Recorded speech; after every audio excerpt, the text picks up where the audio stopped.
Time now for sports on 104.7 The Cave. Here's Ned Reynolds.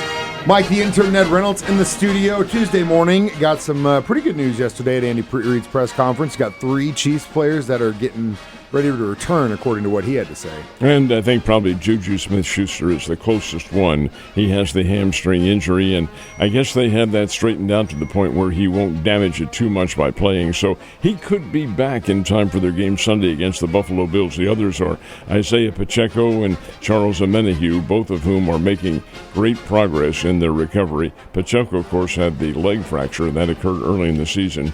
And Omenihu got hurt in the Super Bowl, and his was a knee injury, but he's apparently getting over it now, an ACL, and that's good news for the Chiefs. Get those 3 back, but keep in mind the Chiefs are 9-0. They've won without these guys, so in terms of how strong they're going to be, they'll be stronger, of course. That won't hurt at all, but we'll see what happens. It'll be interesting when they take the field Sunday. And I know it is a game that everyone in the kingdom wants to win in Buffalo, but keep in mind that Andy Reid and that staff are not going to show their full hand. And if they take a dive to lose this game, I agree with it. I know they're professional athletes, but you also don't want to show your full hand. They're looking at the postseason. With that in mind, what I was talking about yesterday in that 10-game stretch, the 15th through the 25th of December, I think it would be hilarious if we have locked in playoffs by then and they sit their players on one of those games. Taking especially a dive Christmas Day. has a different context than what you just Well, used. you know what I mean. You know what I mean. I'm not sure everybody else does. Well, you do, but that's who I'm talking to. But you see what I'm saying? I think that they say it's unfortunate that these games happen so close together, but I think it would be serendipitous if they set their team against the Steelers on Christmas Day and said, screw it, we don't want to hurt our players. Don't think that'll happen. I don't think so either, but I wish it would. All right, so let's talk about Missouri State women's Lady Bears soccer. They are in the NCAA national tournament. That's a big deal. It is a huge deal. They've been a couple times before, but it's been quite a long distance here in recent. I think 2017 was the last time they were in. But the Lady Bears, who are the Missouri Valley Conference regular season champions, they beat Drake 4-0 in the championship game, have earned a berth in the NCAA. They will play Friday night in Iowa City. It'll be the Lady Soccer Bears, this is, against Iowa. And the Iowa team, pretty good. They are 13-2-4 on the year. 13 wins, 2 losses, 4 ties. The Lady Bears are almost you can't say the direct opposite. That's not the case, but 13-4-3. So they have equivalent records. But Iowa plays in the Big Ten, and the Missouri Soccer Bears, the Lady Bears, play in a little different level of competition, but that's not to say they aren't going to do well. I hope they do. It's 6 o'clock on Friday night. That's when they'll play up in Iowa City. Missouri State versus Iowa in women's soccer. Awesome. Go Lady Bears. Last but not least, I want to ask you this. You're going to get a chance to meet Willie McGee when he comes to town? Yeah, I will. It'll be on December the 4th is when Willie McGee comes in. And this is a Baseball Bears fundraiser. And we have it every year. It's called Step Up to the Plate, and it'll be held in the old Glass House down on St. Louis Street.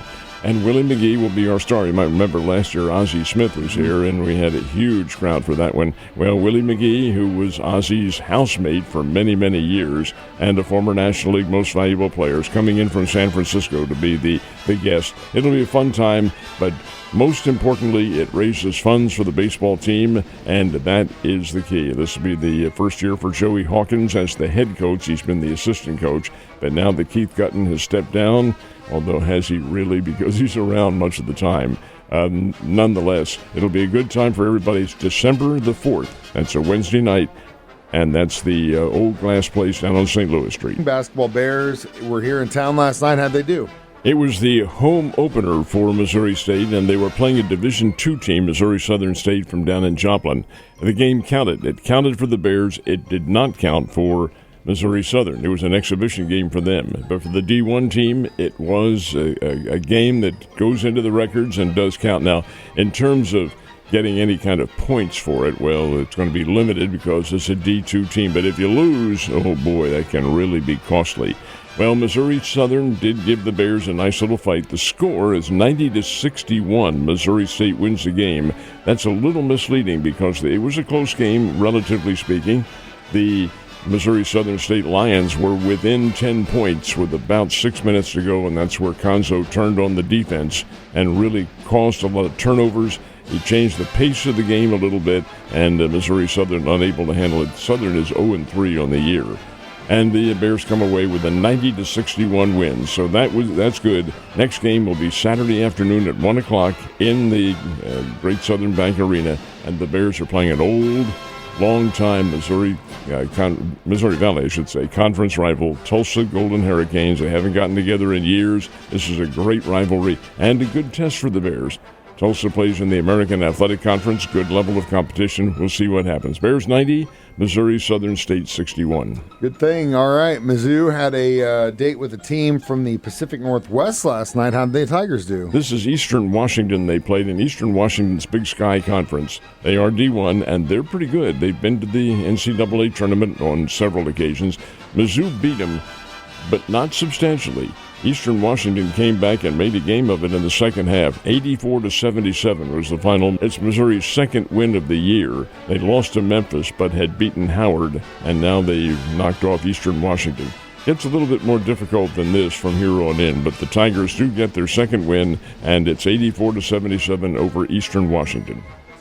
So last night, the Dolphins are in L.A. against the Rams. How'd that Monday night game? Miami had a 3-game losing streak going into this game at SoFi Stadium, and they broke the losing streak.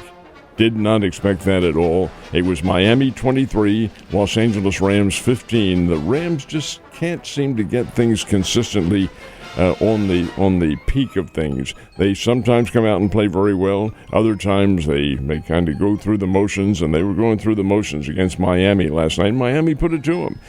Tua Tagovailoa had a pretty good night throwing the ball. He seems to be back in shape now. So that's a nice win for the Dolphins, and it keeps them in the postseason playoff hunt. Not as a champion, but perhaps as a wild card.